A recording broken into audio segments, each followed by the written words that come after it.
Mi nombre es Cindy Alexandra Vela, soy candidata a doctor en el programa de Ingeniería Física de la Facultad de Ciencias Físico-Matemáticas. Mis directores de tesis son el doctor Miguel Ángel Gracia Pinilla y la doctora Norma Alicia Ramos del Instituto Tecnológico Nuevo León.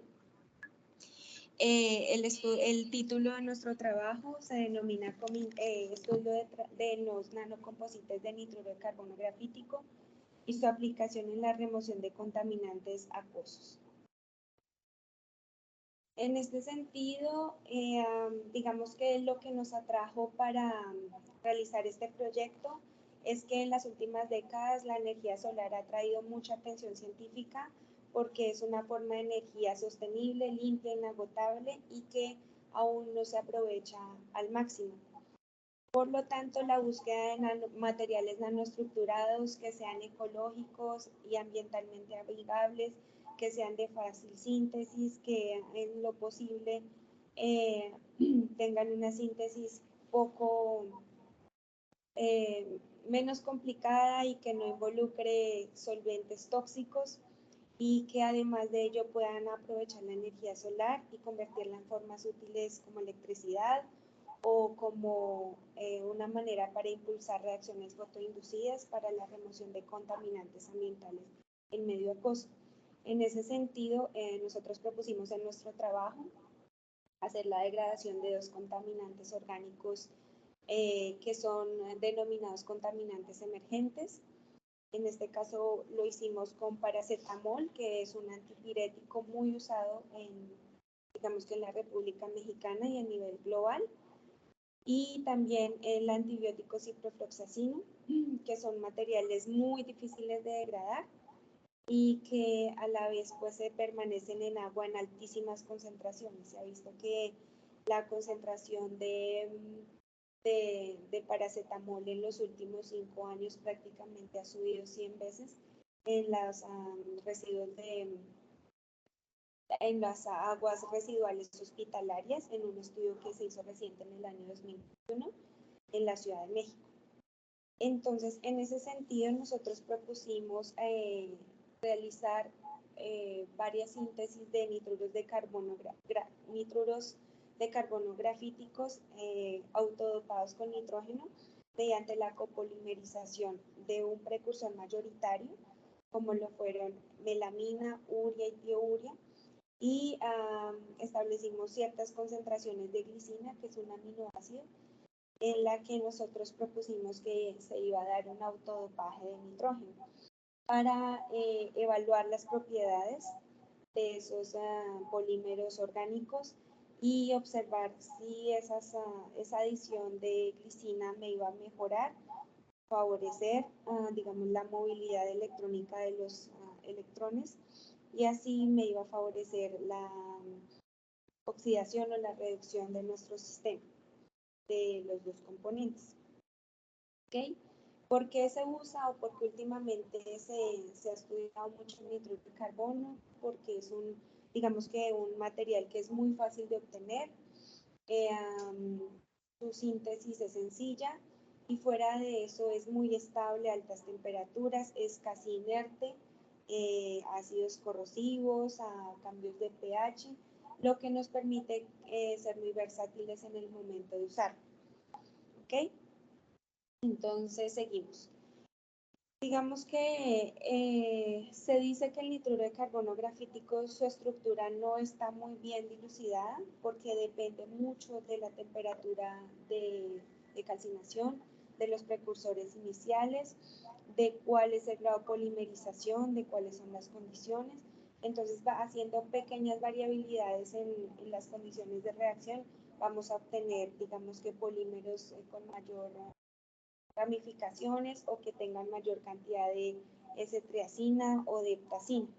Aquí en la figura número 1, digamos que mostramos las dos unidades fundamentales que componen la estructura del nitruro carbono grafítico.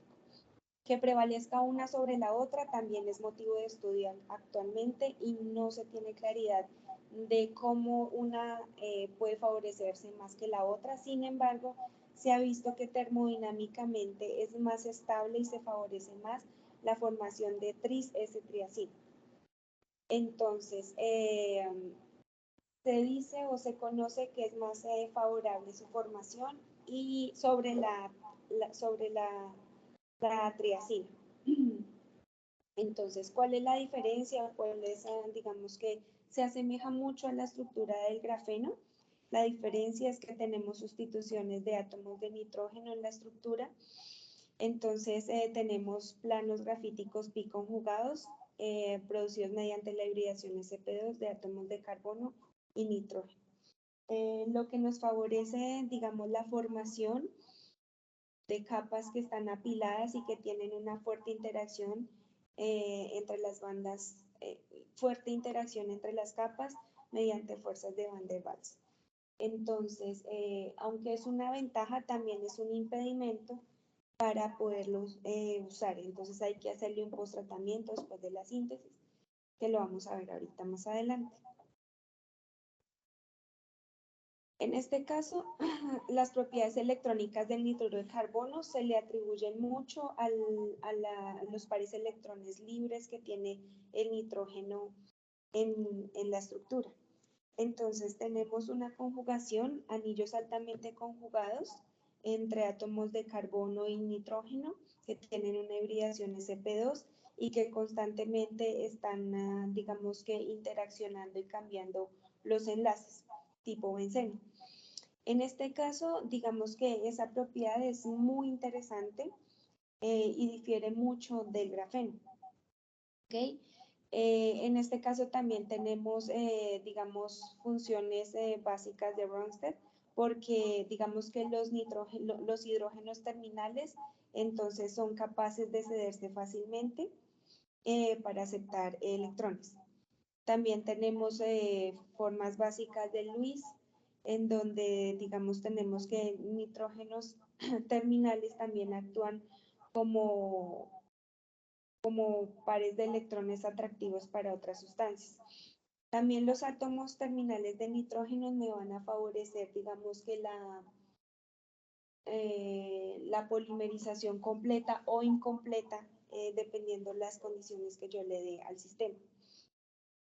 Entonces, según los cálculos teóricos, se predice que la banda de valencia del nitruro de carbono está conformada por los orbitales pz del nitrógeno, mientras que la banda de conducción está compuesta por los orbitales pz del carbono, que actúan como puntos donde se produce la reducción y los átomos de nitrógeno como los puntos donde se produce la oxidación.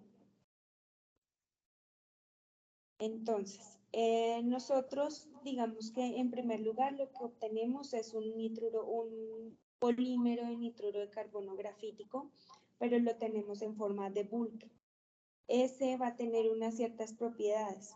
Nosotros cuando hicimos nuestra experimentación tratamos de buscarle una aplicación a nuestro sistema, pero vimos que teníamos sistemas altamente empaquetados. Por lo tanto, no se favorecía una correcta absorción de nuestros componentes, ni de la ciprofloxacina, ni del paracetamol. Tampoco, digamos que tenía mucha actividad fotocatalítica en luz visible.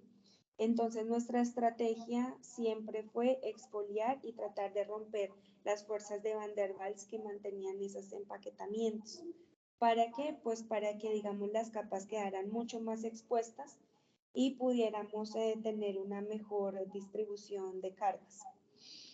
En este caso, el nitruro de carbono grafítico posee un espectro de absorción típico de un semiconductor orgánico con una absorción fuerte en aproximadamente 450 nanómetros, como se ve aquí en el espectro de luminiscencia que está dentro del espectro de reflectancia difusa.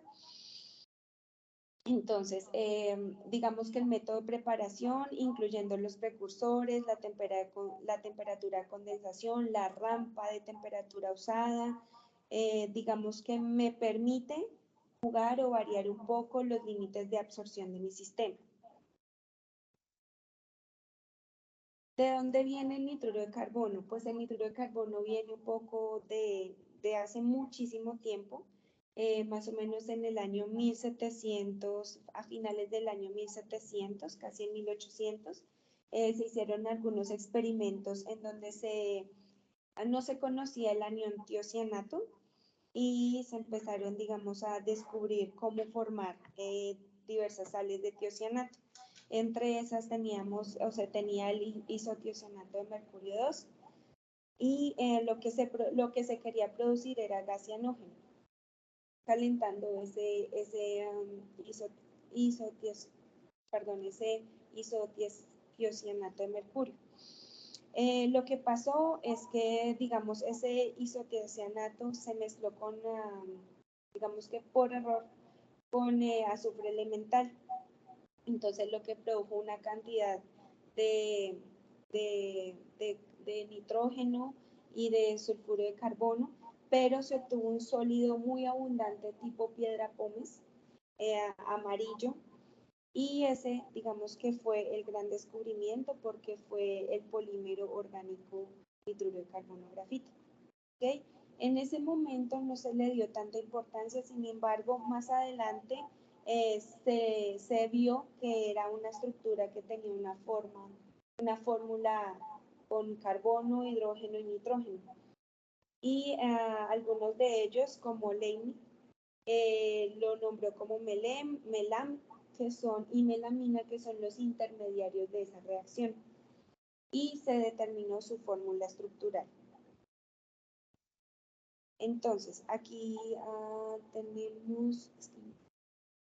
tenemos las estructuras químicas, digamos, de los intermediarios que participan en la condensación de la reacción. Entonces tenemos a la melamina, tenemos al melem, tenemos la estructura de la triacina, que ya está completamente condensada. Sin embargo, nosotros debemos entender que la completa condensación del nitruro de carbono todavía no se ha podido obtener. Se reportan algunos trabajos con muy alta cristalinidad y con muy baja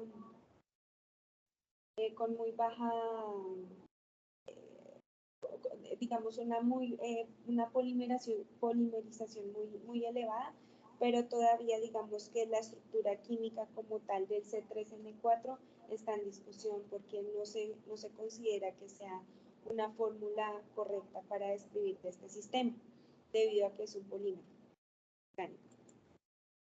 Entonces, basados en todos los antecedentes que teníamos, nosotros nos planteamos la hipótesis de que el nitruro de carbono grafítico polimérico y sus composites obtenidos por copolimerización de precursores ricos en nitrógeno, melamina, urea, tiourea y glicina, exhibirían un aumento en el área superficial, mejoramiento en las propiedades de la absorción de la luz, mejor absorción, y obviamente pensaríamos que fueran catalíticamente activos para la degradación de contaminantes orgánicos. Como les había mencionado, elegimos dos contaminantes emergentes presentes en agua bajo la luz solar. Esa fue nuestra hipótesis. La justificación, pues digamos que la presente propuesta se plantea el estudio de esos nanocomposites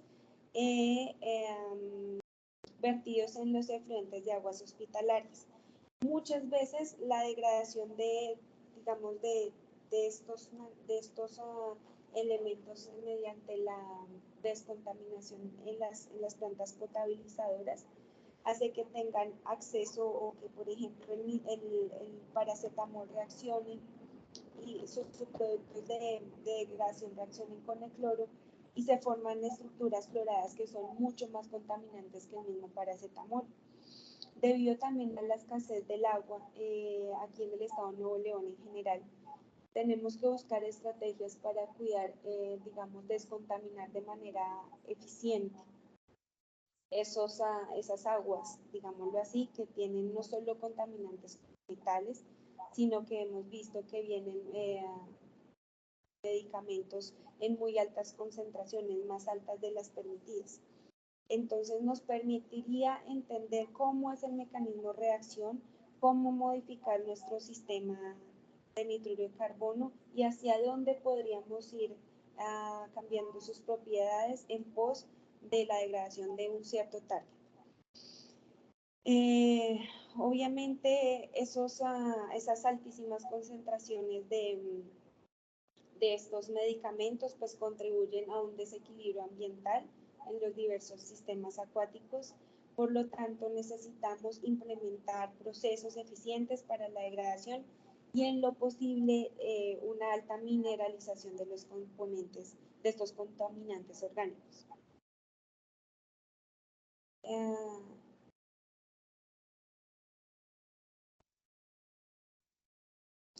Aquí tenemos, digamos, la estructura del ciprofloxacino. Es un compuesto muy difícil de degradar, hace parte de las fluoroquinonas, que son antibióticos característicos por tener un grupo fluoruro en el anillo central, los cuales se destaca el ciprofloxacino como uno de los principales. Este antibiótico es activo contra bacterias gram positivas y gram negativas. Este ha sido identificado en aguas efluentes secundarios de plantas de tratamiento en un rango de 0.2 a 1 gramo a 1 parte por millón. Entonces, ¿cuál es, digamos que el problema de esto? Es que obviamente va a alterar el sistema acuífero y nos va a producir una alta resistencia bacteriana. Entonces, por tanto, es muy importante degradarlo en su mayoría. Al tener un grupo fluoroquinolona, digamos que hace que sea un poco más difícil de degradar. Entonces ahí el reto de saber cómo es el mecanismo de reacción y si nuestros polímeros en verdad son capaces de degradar. En este caso tenemos la estructura del paracetamol, también todo lo que tiene que ver con anillos orgánicos siempre son difíciles de romper. En este caso, como les mencionaba, las concentraciones en el Estado de México se encontraron que eran de 2.7 partes por millón en el 2021. Se reportó que fue 10 veces mayor que 5 años anteriores, que ya habían hecho estudios en los mismos efluentes hospitalarios. Entonces, digamos que de ahí la importancia de querer degradarlos. En ese sentido, estudios anteriores han demostrado que el nitruro de carbono tiene excepcionales propiedades de inercia óptica, térmica, eléctrica, mecánica y por tanto ha recibido mucho interés para que las aplicaciones cada día puedan ir en pos de degradar contaminantes orgánicos usando la luz solar, que en este caso aquí digamos que en el estado de Nuevo León pues tenemos como casi todo el año acceso y tenemos muy buenos picos de radiación que nos ayudarían en una posible aplicación a gran escala.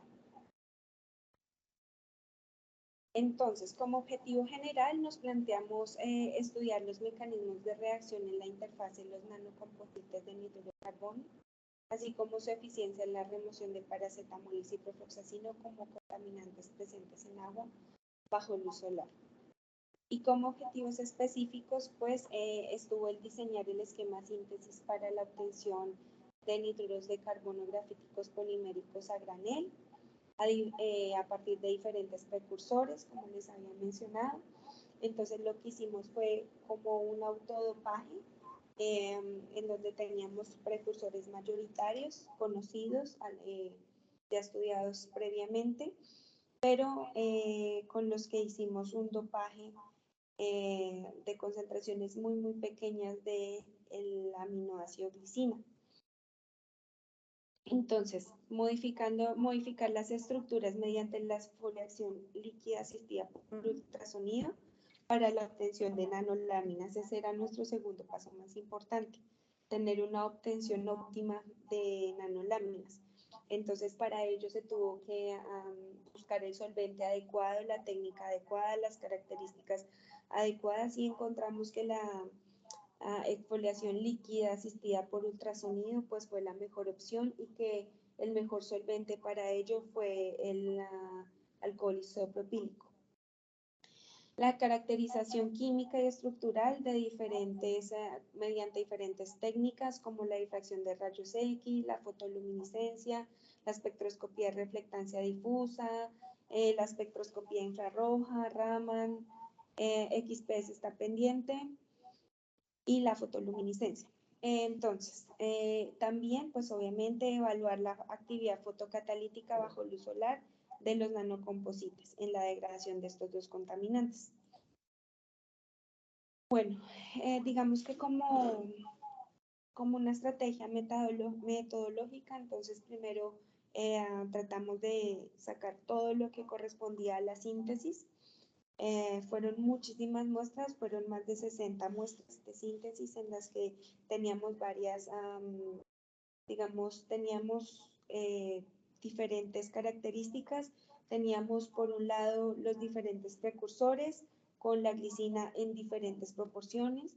Además de ello también nos planteamos un diseño experimental en donde íbamos a ver cómo afectaba el mecanismo de reacción si dejábamos nuestros crisoles abiertos o si los tapábamos. Cabe mencionar que obviamente los gases como el amoníaco que se producen dentro de la descomposición de la urea, que es digamos que es la forma de obtener estos polímeros, pues obviamente me iba a ser el reactivo limitante. Entonces queríamos ver cómo era el cambio, pero en algunos vimos que la obtención era mínima, era inferior al 1%, en especial en la urea. Entonces decidimos hacerlos todos con el crisol cerrado para que, digamos, se favoreciera toda la formación mediante el no escape del amoníaco, que es el gas participante o es el gas principal del mecanismo de la formación del nitruro de carbono. Entonces, nosotros empezamos a buscar en la literatura y quisimos probarlo en húmedo, con agua y sin agua. ¿Por qué? Porque teníamos indicio que el agua nos podía dar una estructura ordenada, es decir, antes de la calcinación, antes de la copolimerización a altas temperaturas, lo que hacíamos era tener los precursores en una solución en agua y evaporar esa agua muy, muy lentamente a 80 grados. Entonces eso, según de nuestro concepto, íbamos a tener una estructura supramolecular ordenada que de alguna manera iba a servir como un plate, como un molde para nuestras reacciones y se iban a ver favorecidas a la degradación fotocatalítica de nuestro sistema. Entonces teníamos nuestros precursores, teníamos la cantidad de glicina variable, teníamos en agua y en seco. Entonces teníamos más de 60 muestras, o ese fue nuestro trabajo inicial, la síntesis de más de 60 muestras. Aquí de manera general mostramos la síntesis de nanocomposites en bulk. Entonces siempre se partía de 10 gramos de nuestro precursor principal, ya sea urea, melamina o tiourea, y diferentes miligramos de glicina, que iban desde el 0 hasta el 100. En el procedimiento con agua solo se agregaban 15 mililitros de agua desionizada, se calentaba a 80 grados generalmente hasta que se evaporara el agua, y después entonces se ponía una tapa, se sellaba muy muy bien y se calcinaba a 550 grados a una rampa de 3 grados por minuto. El procedimiento en el que agregábamos agua, entonces lo denominamos water closed. Y también se hacía la misma calcinación sin solvente, manteniendo exactamente las mismas condiciones, y a eso se denotó como dry closed. Entonces aquí tenemos como el primer paso nuestra síntesis. Después de obtener nuestras calcinaciones después de 2 horas teníamos, entonces se dejaban enfriar a temperatura ambiente y se marcaban como sigue en el ejemplo. Entonces si era con urea, a partir de urea y glicina, entonces teníamos CNU, G y los miligramos de glicina agregados, que iban de 0, 1, 5, 10, 20 y 100 miligramos. Y así para la melamina y la teobromina. Entonces, digamos que este es el mecanismo de reacción que se ha reportado en diferentes artículos para la síntesis de nitruro de carbono a partir de urea. También obviamente ya está claramente identificado a partir de melamina y de tiourea. Casi tienen los mismos intermediarios. Aquí está, digamos, una reacción general en donde se involucra la urea, entonces se van perdiendo grupos amino a través del amoníaco, entonces se forma el ácido isocianílico y la urea está presente en todo el sistema. Entonces, cuando lo hacíamos abierto, veíamos que prácticamente no obteníamos ningún sólido. Encontramos en algunos tesis de doctorado que se reportaban menos del 1% y la gente, pues, digamos que sintetizaba muchísimo para que pudieran tener muestras significativas. Sin embargo, nosotros a la mitad del camino dijimos, no vamos a seguir esta ruta en donde ya el amoníaco se escapa, porque primero no es viable y vemos que la urea se está escapando toda, y segundo necesitábamos suficiente muestra para poder exfoliar y poder hacer obviamente la caracterización y hacer la aplicación, que era muy importante, la degradación fotocatalítica. Entonces aquí lo que vemos es una condensación. Obviamente aquí en este esquema no está involucrada la glicina, es algo que tenemos que dilucidar nosotros en esta, digamos que en la escritura de la tesis, cómo participa la glicina, cómo polimeriza con estos grandes precursores o precursores en mayor cantidad, como lo es la urea, tiourea y la melamina, pero digamos que nos da una idea de cómo funciona la reacción. Ok, entonces vemos que se pierden moléculas de agua, vemos que se pierden siempre las moléculas de amoníaco y entonces se van cerrando se van formando los enlaces para formar anillos estables y de ahí entonces se genera una polimerización. No se tiene claro cómo frenar esa polimerización, hasta dónde terminarla. Todavía queda mucho estudio para poder entender cómo ajustar ese tipo de propiedades. Pues hay científicos que han puesto aire, han puesto diversas digamos, condiciones para ver cómo pueden frenar esa polimerización hasta cierto punto, cómo favorecer la estructura de la triacina o cómo favorecer la de la heptacina, pero todavía queda mucho estudio por delante. Y para nuestra tesis de doctorado, lo importante, obviamente, entender cómo funciona, pero también entender cómo mi glicina me favorecía la degradación de nuestros componentes, que era, digamos, que nuestro plus, cómo poder entender y cómo poder descontaminar el agua que tenemos aquí en Nuevo León. Entonces, ¿cómo se obtenía en el segundo paso las nanoláminas de nitruro de carbono grafítico? Entonces, mediante la exfoliación asistida por microondas. En ese caso, aquí tenemos, digamos, toda una serie de cómo cambia el color cuando tenemos solo el control. En este caso teníamos melamina, a partir de melamina con 1 miligramo de glicina, con 5 miligramos, con 10, con 20, perdón, con 50 y con 100 gramos, con 100 miligramos de glicina por cada 10 gramos de melamina. Vemos que hay un cambio total en el color, en la apariencia, y eso obviamente tiene que ver mucho con el borde de absorción que nosotros estamos modificando a través de la glicina. Para poder obtener las nanoláminas que nosotros lo verificamos a través de SEM, es porque digamos que nuestra metodología o lo que mejor nos funcionó era el solvente alcohol isopropílico, nos generaba eh, suspensiones altamente estables que permanecieron estables más de 4 meses sin asentarse. También pues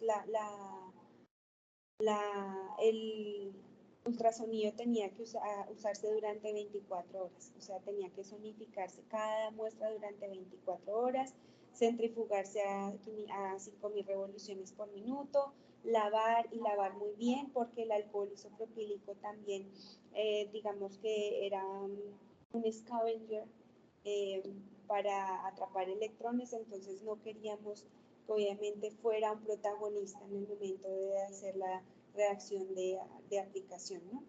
Entonces digamos que obtenerla sí tenía mucho trabajo, pero bueno, logramos obtener digamos que todas las muestras exfoliadas. Después de ello, entonces teníamos que, aparte de hacer la caracterización, teníamos que hacer la aplicación, la degradación fotocatalítica. Para ello se siguió a través de HPLC, la técnica de HPLC en fase reversa. Teníamos soluciones con 15 partes por millón de cada contaminante en agua ionizada. Se llevó a cabo en un vaso de 80 mililitros, con una concentración de catalizador muy baja. Generalmente se dice que la concentración de catalizador tiene que ser de 1 gramo por litro, pero nosotros usamos muy poco. ¿Por qué? Porque digamos que veíamos que se saturaba mucho nuestro sistema. Tuvimos que bajar mucho la concentración para que todas las partículas del catalizador estuvieran en contacto con la solución de nuestros contaminantes. Entonces, pues eso desde ahí viene ya siendo un plus desde el punto de vista de eficiencia y económico, porque ya tendríamos que gastar mucho menos catalizador para obtener un muy buen resultado, como vamos a ver más adelante.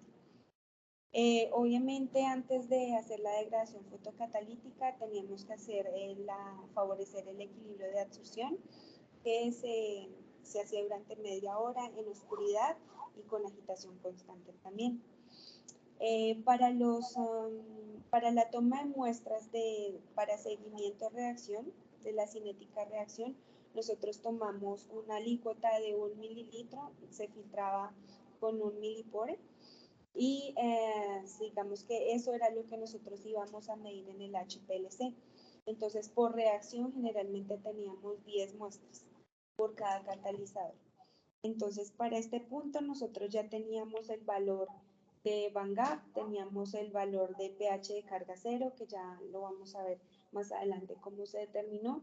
Entonces decidimos no hacer, digamos que todas las 60 muestras, sino que empezamos a plantear y a decir, ok, los que tengan mejor Van Gogh son los candidatos prometedores para probar nuestros catalizadores y por cuestión de recursos y de tiempo, para poder volver a plantear un nuevo diseño experimental y poder determinar cuál de nuestros catalizadores o cuál de la familia de nuestros catalizadores iba a ser más eficiente y con cuál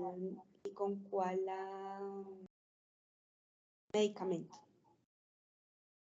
Entonces, cabe mencionar que aquí nosotros tomábamos no cada cierto tiempo, porque el tiempo es muy variable dependiendo del día y la radiación, entonces lo tomábamos cada cierta energía acumulada. Entonces, generalmente cada 5 kilojoules, porque la reacción era extremadamente rápida. Nos dimos cuenta al inicio que más o menos el 60%, a los 60 kilojoules ya se había degradado el 100%. Entonces teníamos que tomar muchas muestras para poder determinar cuál era la cinética de nuestra reacción.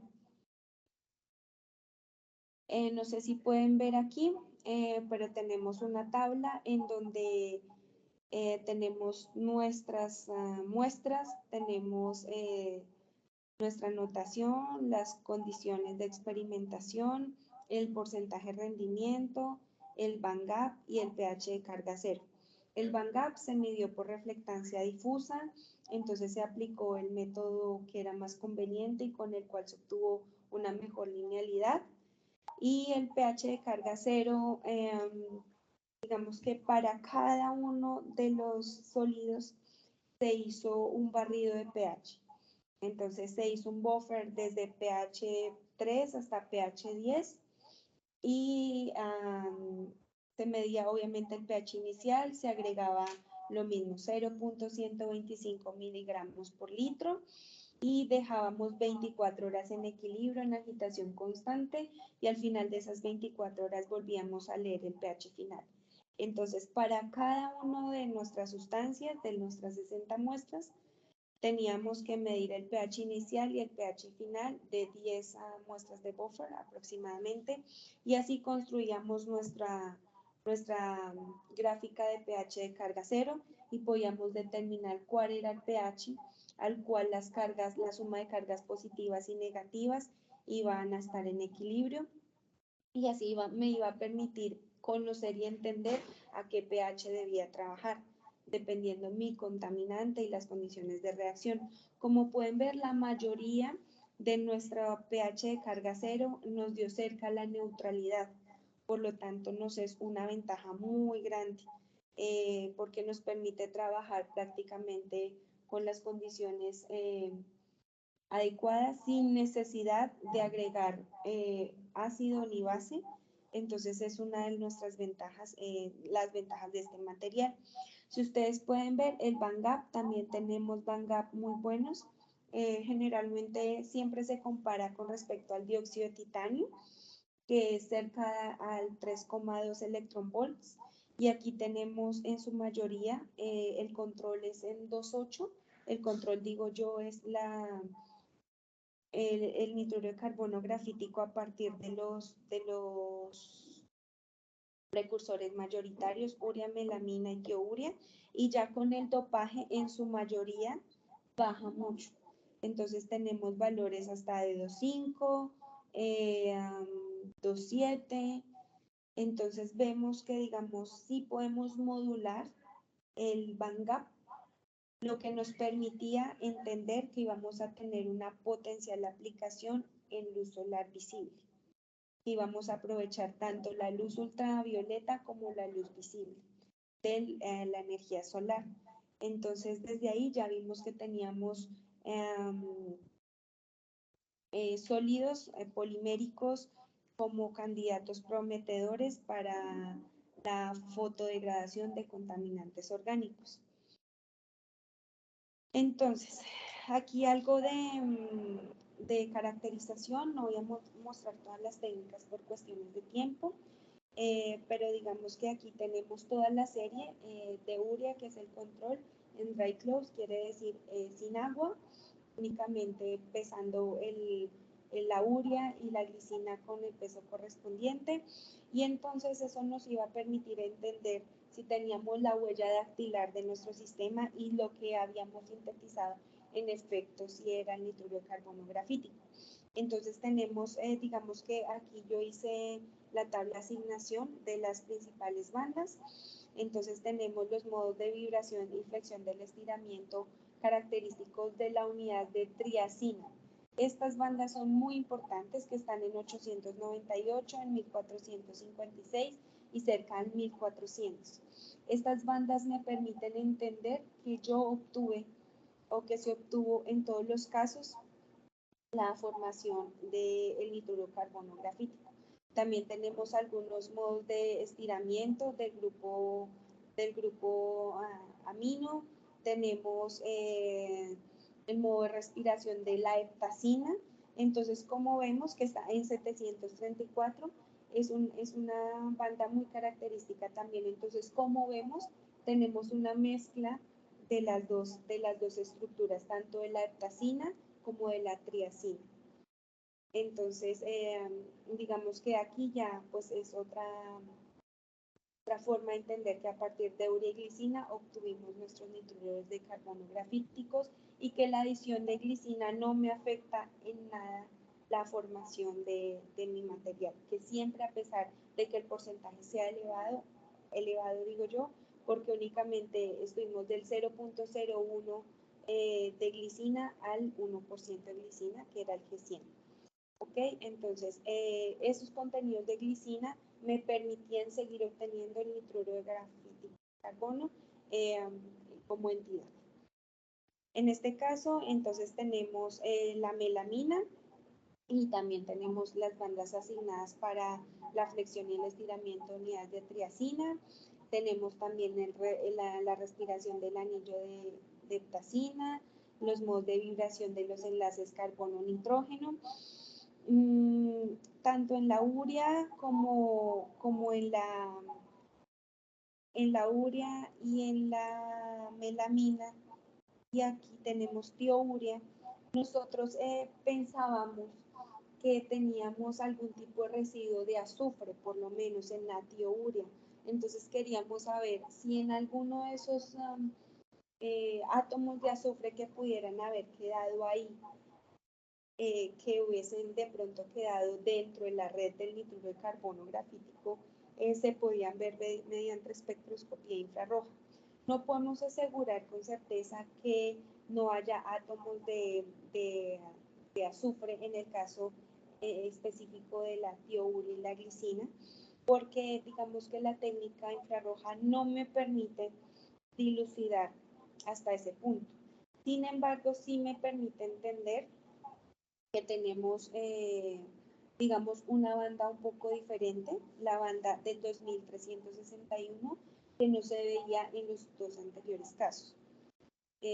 Mentiras, en la melamina sí se veía y la tiourea, que tiene que ver con un estiramiento de un triple enlace. Entonces, como yo les había dicho, siempre la conjugación de los anillos tiene que ver con un movimiento electrónico que no está quieto, que no es estático. Entonces pasa de una hibridación SP2 a una hibridación SP. ¿Okay? Que está favorecida mayormente en los nitruros de carbono grafíticos sintetizados a partir de melamina, glicina y tiourea y glicina. Para este punto nosotros digamos que aún no tenemos la certeza si el azufre si está atrapado algún átomo de azufre en la red, porque no fuimos o no se fue capaz de identificar en otra banda diferente en el infrarrojo. ¿Okay? Y en los tres casos, ya sea aquí solo presento los casos en seco, pero en agua también tenemos, digamos que las mismas bandas. Entonces, digamos que tanto en agua como en seco obtuvimos el nitruro de carbono, las series de nitruro de carbono grafítico. Como les mencionaba, el pH de determinación de carga cero, aquí tenemos algunas imágenes de cómo se hizo. Entonces tenemos el pH final en los ejes de la Y y el pH inicial en el eje de la X. Entonces el punto de corte en el cual vamos a tener, digamos, con la diagonal, es el método más adecuado para determinar cuál es nuestro pH de carga cero, porque es el punto como de cambio de forma en nuestra curva. Entonces, ese por convención se eligió como el punto de carga cero. Y así se determinó para todas nuestras 60 sustancias, lo que está publicado o lo que les mostré en la tabla número 1. De la misma manera, para determinar nuestra energía de Van Gogh, usamos la determinación por el método de Kudelka-Munck. Cabe mencionar que cuando tenemos un elevado, o bueno, un porcentaje de glicina entre 50 y 100, perdón, entre 0.5 y 1%, que equivale a CNUG50 y CNUG100, tenemos estados interbanda. Eso ya se ha reportado con anterioridad, es decir, nuestro Van Gogh asociado no es solo, digamos que una migración electrónica, sino que hay un decaimiento y hay una movilidad electrónica posterior. Pero eso se da a concentraciones mayores a 0.5% más. Fue de esta manera como se determinó que el método Kuel-Camus, el método indirecto el método de migración indirecta era el más adecuado para calcular nuestro Van-Gogh. En este caso, en la difracción de rayos X, digamos que siempre se mencionan que hay dos puntos, hay dos picos o dos señales característicos y que parecen muy cristalinos. Sin embargo, en nuestro caso no obtuvimos esto. Obtuvimos únicamente el pico o la señal de 27.4 aproximadamente. Y esa es la señal, digamos, que es correspondiente a la formación del nitruro de carbono debido al apilamiento del sistema conjugado carbono-nitrógeno. Generalmente se asocia al plano 002. Entonces, este va a ser como en nuestro caso, nuestro pico estrella, porque el de 13 no lo pudimos ver. Al parecer tuvimos un problema con el equipo, no lo sabemos, pero obtuvimos una señal no deseada cerca de los 24 grados, 24 ángulo 2 teta. Entonces, en nuestro caso, nosotros decidimos tomar digamos que la señal del 27 como la correspondiente a nuestro nitruro de carbono. Entonces, en comparación con, digamos, en el caso que les acabo de mostrar de la urea con diferentes concentraciones inducidas de glicina, se conserva el pico 27, lo que indica la síntesis exitosa de los polímeros de nitruro de carbono. Como ya lo vemos, ya lo vimos en diferentes técnicas, entonces podemos estar tranquilos que podemos continuar con el siguiente paso. En la luminiscencia, aquí también solo presento algunas de las series únicamente, entonces queríamos ver cómo era la respuesta a la luminiscencia para nuestros sistemas, para nuestras series. Aquí solo muestro para la melamina en las dos condiciones, en agua y en seco, con todas las concentraciones de glicina trabajadas. Entonces, en nuestro caso, solo se presenta un pico de emisión que generalmente se explica como la transición de pi excitado a pi del anillo del S-triacina. Ese S-triacina ya lo habíamos visto en el presente a través del IR. Este pico de máxima absorción, digamos que es bastante preciso y corresponde al borde de absorción de la transición electrónica N-pi excitado. Generalmente siempre o generalmente se reportan los 450. Hay algunos polímeros que se reportan dos picos, pero en nuestro caso obtuvimos un pico en 450 exactos, lo que nos indica, digamos, que la absorción se debe a esta transición electrónica para todos los casos.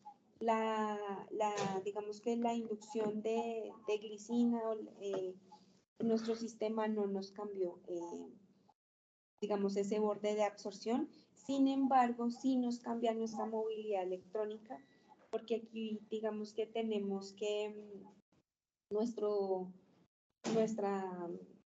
digamos que la intensidad de la luminiscencia cambia. ¿Ok? En el caso del sistema en agua, digamos que la menor luminiscencia tiene que ver con el mayor porcentaje de glicina, mientras que en seco es lo contrario. Entonces deberíamos esperar, digamos, comportamientos diferentes cuando hiciéramos nuestra degradación fotocatalítica. También tiene que ver con la velocidad de recombinación hueco. Entonces, aunque hay mayor portadores de carga, también tendríamos que tener en cuenta que eso también nos indica una mayor velocidad de recombinación electrón-hueco. Entonces, tendríamos que mirar cómo se comporta nuestro sistema con el contaminante en específico. Y vamos a ver más adelante que es diferente. Entonces, esto ya lo había dicho. En este caso, ya entramos a la degradación, a la aplicación como tal de la degradación de ciprofloxacino. Aquí tenemos la urea en agua y la urea en seco, con sus respectivos porcentajes de glicina agregada. Como ustedes pueden ver, la degradación es bastante rápida. Cerca de los 60 kilojoules de energía acumulada ya estaba en su mayoría casi al 100% de degradación. Entonces, sí fue necesario modificar los tiempos para tomar la mayor cantidad de puntos lo más cercanos posibles para así, digamos que obtener una idea de cómo iba a ser nuestra cinética de reacción. En este caso, digamos que en el caso de la urea con glicina, la glicina con el mayor porcentaje de glicina disminuía bastante la degradación de nuestro ciprofloxacino. Entonces, hasta cierto punto, la glicina nos funciona, pero más allá de una cierta concentración para nuestro contaminante, ya no funciona tan bien. Entonces, ya le resta en vez de sumar. En el caso de la degradación de ciprofloxacina con urea en seco pasó exactamente lo mismo.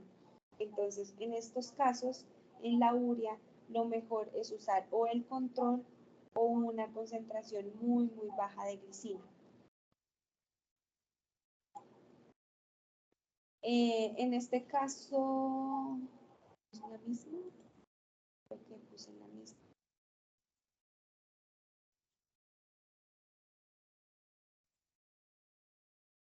En este caso tenemos la tiourea. Entonces, en la tiourea vemos que, digamos, las curvas de degradación son bastante similares y son como difíciles de discernir. Lo mejor es hacer un corte en algún punto específico de nuestra energía acumulada y evaluar cuál es el punto de degradación hasta ese, cuál es el porcentaje de degradación hasta ese punto para hacernos una idea de cuán eficiente es nuestro sistema. ¿Ok? Entonces, en este punto, de la misma manera, una concentración de glicina aproximadamente de 1 miligramo estaría muy bien para la degradación, tanto para agua como para en seco. Aquí tenemos, digamos que un resumen mucho mejor de las gráficas y que nos permite dilucidar cómo se comporta nuestro sistema. Como les había dicho, para este punto únicamente escogimos los mejores valores de Van Gogh, los más representativos y sus controles para poder hacer la aplicación. Entonces ya se redujo nuestro número de muestras bastante. Ya no hicimos la prueba con todas las muestras, sino que nuestro diseño experimental se redujo con los candidatos mejor opcionados dependiendo nuestro Van Gogh y el punto de carga cero.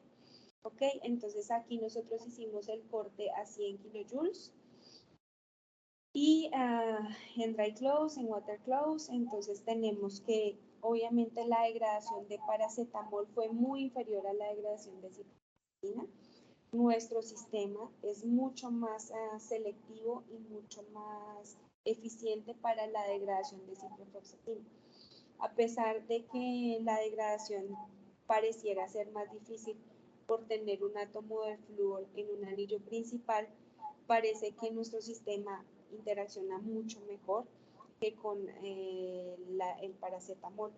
Cabe mencionar que nosotros hicimos un análisis de scavengers que nos permite establecer cuál es el mecanismo por el cual se va a ir nuestro sistema, si se va por vía electrónica, si se da por huecos, si se da por superóxidos o por anhídridos peróxido.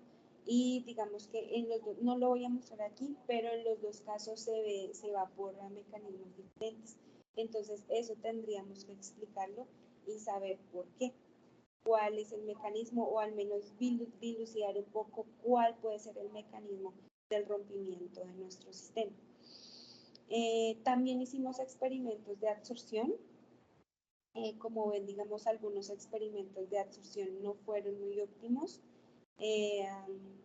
La absorción entonces se hizo también a estas concentraciones, después a 0.25 miligramos por litro de catalizador. También se trató de hacer una curva de un trabajo de absorción en el que se variaba la carga de nuestro catalizador sobre una concentración específica de contaminante, tanto en paracetamol como en porque nosotros queríamos entender cuál era el mecanismo de la degradación, si había una fuerte absorción y digamos eso era lo que prevalecía, o si de verdad quedaba en el sistema acuoso libre y nuestro sistema, nuestro catalizador era el que de verdad hacía las reacciones de oxidorreducción. Entonces, digamos que la mayoría de absorción no fue muy eficiente, no se tienen porcentajes más allá del 20%, en el máximo de los casos 25% de absorción, en otros es muy bajo, del 1%, del 7%, y no vemos una tendencia clara entre el porcentaje de glicina y el porcentaje de absorción. Entonces, en nuestro caso, digamos que no tendríamos como no podríamos plantearnos que nuestro sistema sea un sistema en el que sea eficiente la absorción, que es un buen sistema de contaminación o de aplicación en la industria, pero sí tenemos muy buenos porcentajes de degradación de ciprofloxacina específicamente. De paracetamol lo tenemos, pero no como quisiéramos. Aquí tenemos algunas gráficas de absorción. Vemos que, digamos, en el caso del paracetamol, no tenemos mayores cambios a las 24 horas. Desde tomamos muchas muestras a partir de cada 15 minutos durante las primeras 4 horas, esperando ver, digamos, la curva cinética de absorción más grande, pero no obtuvimos mayores cambios. En algunos casos, la glicina tampoco, como les había mencionado, nos permite tener un orden, es decir, que a mayor glicina, mayor o menor absorción. No hay una tendencia clara. Por ejemplo, aquí en la urea en agua, pues digamos que hubo una absorción del 15% máximo cuando se tiene el mayor porcentaje de glicina, pero aún así es, digamos que bajo. No mejoró, no tampoco muestra una mejoría con la ciprofloxacina, entonces digamos que aunque fue mucho trabajo para hacer las curvas de absorción de todas las sustancias, pues no obtuvimos como un buen resultado, ¿no? Lo que pues estimábamos al inicio del estudio. Aquí pues como pueden ver también la absorción es muy baja en tiourea, en agua y en seco. Esto es para el paracetamol. Estas curvas son para el paracetamol también, en melamina, en agua y en seco. Entonces, no hay una tendencia clara, como les había dicho. En algunos casos sin glicina da una buena absorción, en otros casos con el porcentaje más de glicina. Entonces todavía digamos que no tenemos una clara. Este es tan solo como un abrebocas del trabajo que hay detrás de esta tesis. Por supuesto que quedan, digamos, muchas cosas que mostrar, que ya pues pronto lo haremos en su debido momento con respecto a la caracterización completa, a los mecanismos de reacción propuestos o al entendimiento mejor de cómo se degradan los contaminantes, de cómo funciona esa migración electrónica, de por qué es eficiente más el uno que el otro, de si se comprueba la hipótesis o no. Entonces, por ahora, digamos que los objetivos que nos trazamos en la tesis se han cumplido a cabalidad. Por supuesto que hay muchas perspectivas cual manejar. En principio creemos que nuestro sistema es un sistema prometedor para, digamos, la obtención de hidrógeno a partir del water splitting. Sin embargo, para el tema de esta tesis, digamos que ya se culmina. y ya no estaría más sino pendiente, obviamente, la predefensa y de ahí ya la defensa para mostrar todos los resultados completos. Muchas gracias. Muchas gracias, Cindy, por tu presentación.